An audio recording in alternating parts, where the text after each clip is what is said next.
സംസ്ഥാന ദുരന്ത നിവാരണ അതോറിറ്റി മുൻ മേധാവി KG താര നമ്മോടൊപ്പം ചേരുന്നുണ്ട്. ശ്രീമതി താര, ഈ സംസ്ഥാന ദുരന്ത നിവാരണ അതോറിറ്റി ഇപ്പോൾ മുന്നറിയിപ്പുകൾ, ജാഗ്രതാ നിർദ്ദേശങ്ങൾ പുറപ്പെടുവിച്ചിട്ടുണ്ട് എല്ലാ തവണത്തേതും പോലെ. പക്ഷേ കഴിഞ്ഞ തവണത്തേക്കാളൊക്കെ റെക്കോർഡ് തലത്തിലാണ് ചൂട് ഉയർന്നുകൊണ്ടിരിക്കുന്നത്. എന്തൊക്കെ കാര്യങ്ങളാണ് പൊതുജനങ്ങൾ ശ്രദ്ധിക്കേണ്ടതായുള്ളത്?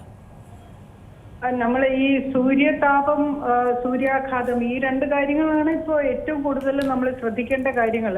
സൂര്യതാപം എന്ന് പറഞ്ഞു കഴിഞ്ഞാൽ ഈ കഠിനമായ ചൂട് അനുഭവപ്പെടുന്നത് കൊണ്ടുള്ള ആരോഗ്യ പ്രശ്നങ്ങളും ബോധക്ഷയം അങ്ങനെയുള്ള കാര്യങ്ങൾ സംഭവിക്കാം.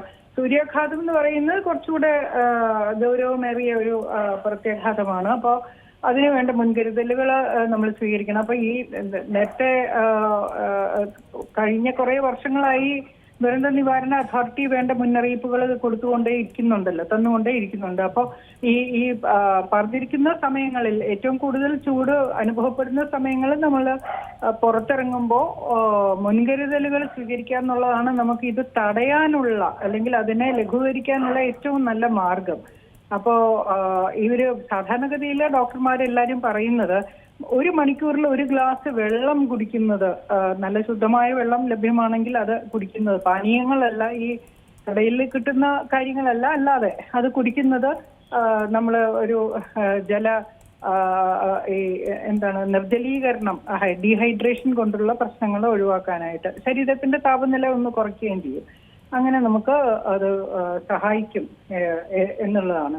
പിന്നെ ഈ പുറത്തേക്ക് നമ്മൾ നേരിട്ടുള്ള സൂര്യപ്രകാശം ഏൽക്കാതെ ഉള്ള കാര്യങ്ങൾ നമ്മൾ ചെയ്യുക എന്നുള്ളതാണ്. ഈ മുന്നറിയിപ്പുകൾ ഔദ്യോഗിക വെബ്സൈറ്റുകളിൽ നിന്ന് വരുന്ന മുന്നറിയിപ്പുകൾ മാത്രമേ കേൾക്കാവൂ എന്നുള്ളതാണ് ഏറ്റവും പ്രധാനപ്പെട്ട കാര്യം. കാരണം ഇപ്പൊ വാട്സാപ്പില് മുഴുവൻ സമയവും ഇങ്ങനെയുള്ള വ്യാജ പ്രചാരണങ്ങളും പിന്നെ മുന്നറിയിപ്പുകളും എല്ലാം വരുന്നുണ്ട്. അപ്പൊ അതാണ് ഏറ്റവും വലിയ ദുരന്തം എന്നാണ് എനിക്കിപ്പോ തോന്നുന്നത്.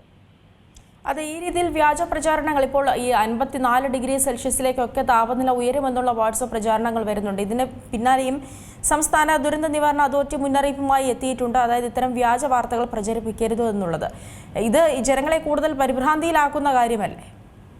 തീർച്ചയായിട്ടും അതെ. അതിനെതിരെ നിയമ നടപടികൾ ഈ ദുരന്ത നിവാരണ ആക്ടിൽ തന്നെ പറയുന്നുണ്ട്. ഇതുപോലെയുള്ള വ്യാജ പ്രചാരണങ്ങൾ നടത്തിക്കഴിഞ്ഞാൽ അത് നമ്മൾ ഫോർവേഡ് ചെയ്താലും മതി, അത് 6 മാസം തടവ് വരെ കിട്ടാം. അതുപോലെ 50,000 മുതൽ 2 ലക്ഷം രൂപയോ അത് അധികാരികൾ തീരുമാനിക്കുന്നതിനനുസരിച്ച് ഒരു പിഴ അതും അതിനുള്ള സാധ്യതയുമുണ്ട്. അതുകൊണ്ട് ഇത് ഫോർവേഡ് ചെയ്യുന്നതും ഒഴിവാക്കുക.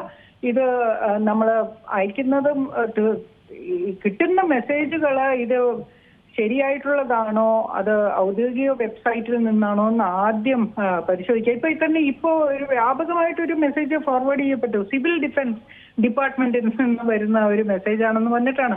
അങ്ങനെ ഒരു ഡിപ്പാർട്ട്മെന്റ് നമുക്ക് ഉണ്ടോ എന്ന് ആദ്യം ഒന്ന് അറിയുകയെങ്കിലും ചെയ്യണം. സിവിൽ ഡിഫൻസ് എന്ന് പറയുന്നത് ഒരു ഡിപ്പാർട്ട്മെന്റ് നമുക്ക് ഇല്ല. അങ്ങനെ അപ്പൊ അവിടുന്ന് എങ്ങനെയാണ് ഔദ്യോഗികമായ ഒരു മുന്നറിയിപ്പ് വരുന്നത്? അതാണ് ആദ്യം ശ്രദ്ധിക്കേണ്ടത്. പിന്നെ ഈ 55 ഡിഗ്രി സെൽഷ്യസ് എന്നൊക്കെ പറഞ്ഞു കഴിഞ്ഞാൽ ഒരു കുറച്ചുകൂടെ കഴിഞ്ഞാൽ 100 ഡിഗ്രി സെൽഷ്യസ് ആയി, അത് വെള്ളം തിളയ്ക്കാനുള്ള ചൂടായി കഴിഞ്ഞു. അങ്ങനെ ഒരു സംവിധാനം